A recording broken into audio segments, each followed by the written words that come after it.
श्री गुरुदेव दत्त. अध्याय 4. श्री गुरु दत्तात्रेयांची जन्मकथा.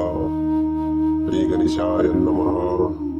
चित्त योगी नामधारकाला दत्त जन्माख्यान सांगू लागला. तो म्हणाला, वत्सा, सृष्टीच्या उत्पत्तीपूर्वी सर्व जन्मय होते. नंतर त्यात हिरण्यगर्भ निर्माण झाले. हिरण्यगर्भ म्हणजे रजोगुणाने उत्पन्न झालेला ब्रह्मा. त्याला ब्रह्मांड असे म्हणतात. त्याची 2 शिखरे झाली, आकाश आणि भूमी. ब्रह्माने त्यामध्ये 14 भुवनांची रचना केली. 10 दिशा, काळ, मन, बुद्धी, वाणी आणि कामादी षड्विकार उत्पन्न केले. मग त्या सृष्टीची विस्तृत रचना करण्यासाठी मरीची, कर्त्री, अंगिरस, पुलत्स्य, पुलह, क्रतू आणि वशिष्ठ असे 7 मानसपुत्र सप्तर्षी निर्माण केले. अनुसूया ही अत्रि ऋषींची पत्नी. ही महान पतिव्रता होती. पतिसेवेने तिचा पुण्यप्रभाव इतका वाढला की त्या पुण्याईच्या बळावर ती स्वर्गाची स्वामिनी होती की काय अशी देवांना चिंता वाटू लागली. इंद्रादिकांनी ब्रह्मा, विष्णू आणि महेश यांची भेट घेऊन या चिंतेचे निवारण करण्यास सांगितले. इंद्र म्हणाला, अनुसूया पतिभक्त आहे. तिचे अलौकिक आचरण पाहून सूर्यही घाबरतो.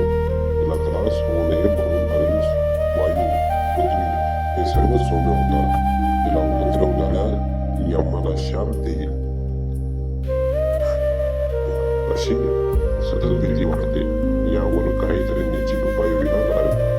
अनुसूयेचे सत्व पाहण्यासाठी ते भिक्षुक रूपाने अत्रीच्या आश्रमात आले.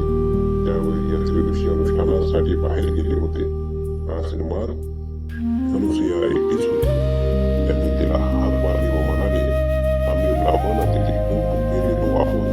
तुम्ही इच्छा भोजन देता अशी कीर्ती ऐकून इथे आलो आहोत. अनुसूयेने त्यांचे यथोचित स्वागत केले. ते म्हणाले, आम्ही नानाधिक्रमी पूर्ण आलो आहोत. अत्री येईपर्यंत थांबणे आम्हाला शक्य नाही. तुम्ही भोजन देत असाल तर ठीक, नाही तर आम्ही जातो. त्यांचे म्हणणे मान्य करून अनुसूयेने त्यांना आश्रमात नेले. त्यांना पाटावर बसवले, पात्रे मांडली. तेव्हा भिक्षुक म्हणाले, हे सती, आम्ही तुझ्या सौंदर्याची कीर्ती ऐकून इथे आलो आहोत. तुझ्या हातच्या स्वयंपाकाची चव घ्यावी आणि तुझे व्यवस्थित सौंदर्य पाहावे अशी आमची इच्छा आहे. तू लग्न होऊन आम्हाला वाढणार असेल तरच आम्ही जेवू, अन्यथा निघून जाऊ. हे ब्राह्मण, आपले सत्व पाहण्यासाठी आलेले कोणीतरी श्रेष्ठ महात्मा आहे ते अनुसूयेच्या लक्षात आले आणि ते विमुख गेले.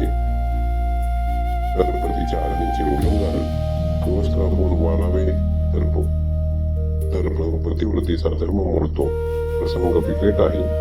मार्ग तर काढलाच पाहिजे. आज माझ्या पतीच्या तपश्चर्येची परीक्षा आहे. तीच माझे रक्षण करेल असा विचार करून तिने अतिथीच्या मागणीला होकार दिला. ती स्वयंपाकाला हात केली. तिथे व्यवस्थित होऊन पक्वान्नांची पात्रे उचलली.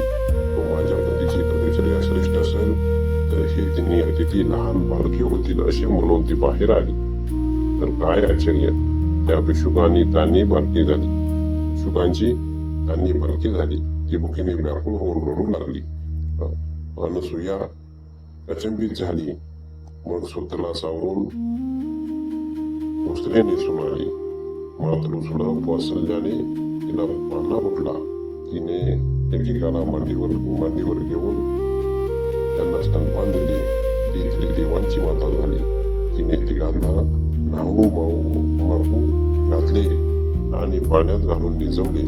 मध्यान्ह समयी अत्री आश्रमात परतले. पाण्यात झोपलेल्या बालकांना पाहून त्यांना मोठा आश्चर्य वाटले.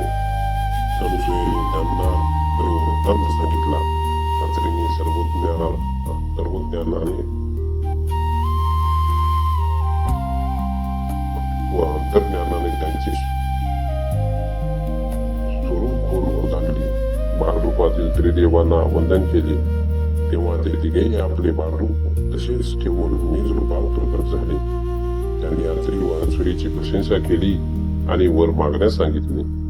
अत्रीने अनुसूयेशी चर्चा केली व म्हणाले, हे देवश्रेष्ठीनो, तुम्ही बाळरूपाने माझ्या घरी आलेलाच आहात तर माझे पुत्र म्हणून इथेच राहा. तेव्हा तथास्तु स्वस्थानी परतले. नंतर अनुसूयाने त्या पर्वतांचे नामकरण केले. महारूपातील ब्रह्मा विष्णू महेश्वर यांची अनुक्रमे चंद्रदत्त आणि दुर्वास अशी नावे ठेवली. काही काळाने दुर्वास आणि चंद्र मातेसमोर उभे राहिले. दुर्वास म्हणाला, आई मी तीर्थयात्रा व तीर्थचर्या करणार आहे, मला निरोप दे. चंद्र म्हणाला, मी तारांगणात राहून तुमच्या जन्मांचे नित्यदर्शन घेईन, कीर्तन चांदणे पसरवून सर्वांना सुख देईन, पृथ्वीवरील वनस्पतींचे पोषण करेन. विष्णुमूर्ती दत्त तुझ्यापाशी राहून तुझी सेवा करेल. अनुसूयेने त्यांना जाण्याची आज्ञा दिली. विष्णू दत्त रूपाने कथले आश्रमी राहिला. ब्रह्मदेव आणि शंकर यांनी आपापले दिव्य अंश त्यांच्या ठाई स्थापन केले. तेव्हापासून दत्त हा श्री ऋषीचा पुत्र आणि श्री विष्णूंचा अवतार असूनही दत्तात्रेय म्हणून एकत्वाने राहिला. तो दत्तात्रेय महाप्रभू हाच गुरु परंपरेचे मूळ पीठ आहे. दत्त जन्माची अद्भुत कथा ऐकून नामधारकास अपार धन्यता वाटली. तो चिंतयोग्याला म्हणाला, हे मुने, आता मला दत्तात्रेयांच्या अवतारांविषयी सविस्तर सांगा.